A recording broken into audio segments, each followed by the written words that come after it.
Praise the lord. ఈరోజు వాక్య భాగం కీర్తనల గ్రంథం 65వ అధ్యాయం 2వ వచనం. ప్రార్థన ఆలకించువాడా, సర్వ శరీరులు నీ వద్దకు వచ్చెదరు. ఈరోజు ఈ వాక్య భాగం ద్వారా దేవుడు మనతో మాట్లాడుతూ ఉన్నారు. ఈ కీర్తనలో 65వ అధ్యాయాన్ని కీర్తనాకారుడు రాస్తూ వచ్చాడు. సో కీర్తనాకారుడిని మనం చూస్తే కనుక దేవుని హృదయానుసారుడు, దేవుని యొక్క ఉద్దేశంలన్నీ నెరవేర్చువాడు అని చెప్పని. సో దేవుని తోడుగా ఉన్న వ్యక్తి, దేవుని చేత హెచ్చించబడిన వ్యక్తి, దేవుని కృపను ఎక్కువగా అనుభవించిన వ్యక్తి అని చెప్పొచ్చు. సో మన కీర్తనాకారుడు తన దేవుని కోసం ఏమని చెప్తున్నాడు? Who is his God? తన దేవుడు ఏమై ఉన్నాడు అని అడిగితే కీర్తనాకారుడు అంటా ఉన్నాడు, నా దేవుడు ప్రార్థనలు ఆలకించేవాడు. ఆయన చెప్తా ఉన్నారు ఈ కీర్తనలో 65:2 ప్రార్థన ఆలకించువాడా, సర్వ శరీరులు నీ వద్దకు వచ్చేదరు అని చెప్పని. నీ దేవుడు ఏమై ఉన్నాడు అని అంటే, నా దేవుడు ప్రార్థన ఆలకిస్తాడు, ప్రార్థనలు వింటాడు. వినడం మాత్రమే కాదు, తిరిగి ఆన్సర్ చేసే దేవుణ్ణి మనం మన దేవుడిగా కలిగి ఉన్నాం.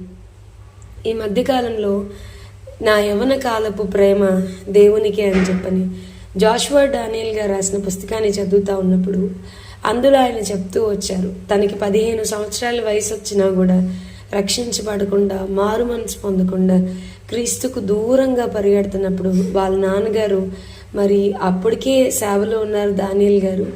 మరి పరిచర్లో ఉన్నప్పుడు తన సొంత కుమారునికి రక్షణ లేదని చెప్పని ఎంతో బాధపడుతూ ఒక 10 దినాలు కంటిన్యూస్గా తన కొడుకు కొరకు ప్రార్థన చేస్తూ ఉన్నారు. ఒక పక్కన వాక్యం చెప్తున్నారు, ఒక పక్కన దేవుని ప్రేమను చూపెడుతూనే ప్రార్థన. ఎప్పటిదాకా అంటే దేవుడు తన కుమారుని విషయమై తనకు నిశ్చయిత, తన మనసులో నెమ్మదినిచ్చేంత వరకు, దేవుడు తన కుమారుని విషయమై వాక్యం ద్వారా తనతో మాట్లాడేంత వరకు ప్రార్థన చేస్తూనే ఉన్నారు కంటిన్యూస్గా. 10వ రోజున దేవుడు మాట్లాడుతూ వచ్చాను, నీ కుమారుని నేను చేర్చుకుంటాను, అతన్ని నా కుమారునిగా నేను చేసుకుంటానని దేవుడు మాట్లాడిన తర్వాత సంతోషంగా తన ప్రార్థన ముగించి వెళ్ళిపోయారు. వెళ్లే ముందు వాళ్ళ కొడుకుతో చెప్తున్నారు, జాషువా డానియల్ గారితో చెప్తూ, నేను తిరిగి వచ్చేసరికి దేవుడు నీతో మాట్లాడతాడు, దేవుడు నిన్ను మారుస్తాడు అన్నప్పుడు, దేవుడు మాట్లాడతాడా, ఇప్పటి వరకు నాతో మాట్లాడలేదే అని అనుకుంటూ ఉన్నప్పుడు వాళ్ళ నాన్నగారు అలా ఇంటి నుంచి అడుగు బయట పెట్టడమే దేవుడు తన హృదయంలో రక్షణ కార్యాన్ని చేయడం, తన పాపాల్ని ఒప్పించడం, ఆయన్ని తన సొంత రక్షకునిగా అంగీకరించేలాగా దేవుని యొక్క బలమైన హస్తము తన జీవితంలో, తన హృదయంలో పనిచేయడం మొదలు పెడితే ఆయన తన పుస్తకంలో రాస్తూ వచ్చారు, ఈ హస్తము నుండి పారిపోవడం నా వల్ల కాలేదు, ఆయన ప్రేమ చేత బలవంతం చేయబడుతూ వచ్చాను. ఆ రోజు నేను మారాను, యేసయ్యకి నా జీవితాన్ని ఇచ్చాను, గంటల తరబడి ప్రార్థన చేయడం మొదలుపెట్టానని. సో మన జీవితంలో కూడా ఆయన ప్రార్థన ఆలకించే దేవుడు కాబట్టి ఏదో పైపైన వచ్చి ప్రార్థన చేసి వెళ్ళిపోవడం కాదు.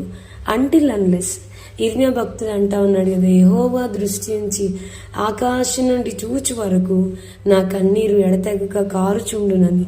Until unless, still God intervenes, till God gives, దేవుడు జవాబిచ్చేంత వరకు, దేవుడు మన పక్షముగా తన హస్తాన్ని కదిలించేంత వరకు, ఆయన మన విషయంలో జోక్యం చేసుకునేంత వరకు ప్రార్థన చేయడం ఎట్లనో మనం నేర్చుకుంటే చాలు. ఖచ్చితంగా ఈ ప్రార్థనలు ఆలకించే దేవుడు మన ప్రార్థనలు కూడా ఆలకించి మన కుటుంబ జీవితాల్లో ఆగిపోయిన, డిలే అయిపోయిన అనేకమైన కార్యములకి ప్రార్థన జవాబులు పొందుకుంటూ కృపను అనుగ్రహించును గాక. దేవుని సన్నిధిలో మరీ ఎక్కువగా ప్రార్థన చేయదుం గాక.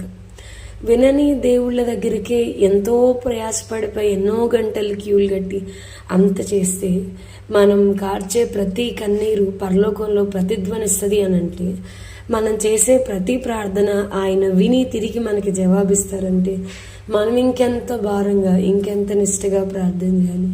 సో దేవుడు ఈ వచనాన్ని మన జీవితాల్లో నెరవేర్చుగాక. ప్రార్థన చేసుకుందాం. ప్రభా, ఈరోజు వాక్య భాగం ద్వారా మీరు మాతో మాట్లాడినందుకు వందనాలు. వాక్యం విన్న మా ప్రియులైన వారిని అందరినీ దీవించి ఆశీర్వదించమని యేసు నామమున అడిగి వేడుకొంచున్నాం తండ్రి, ఆమేన్. God bless you and have a blessed day.